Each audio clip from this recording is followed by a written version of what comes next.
Isang babala ang kumakalat ngayon sa social media hinggil sa isang hinihinalang magnanakaw. Ayon sa spot or ayon sa post, hinihikayat ang publiko at mga opisyal ng barangay na huwag palampasin ang maling gawain na nagsabing individual at agad itong i-report kung kilala o alam ang kinaroroonan. Sa panayam ng IFM News Team kay April Lynn, may kinuha lang sandali ang bantay sa loob at lalabas rin ang kanyang asawa para sana bumili ng kadena at kakadeliver lang nila kahapon ng gasol. Paglabas ng kanyang asawa, nakita niya na kulang ang gasol, ni-review umano nila ang CCTV at doon nakita ang lalaking nagnakaw.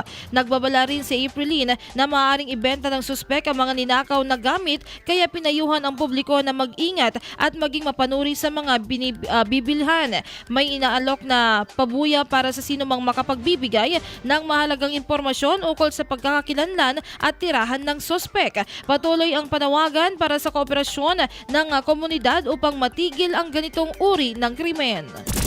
IFM News.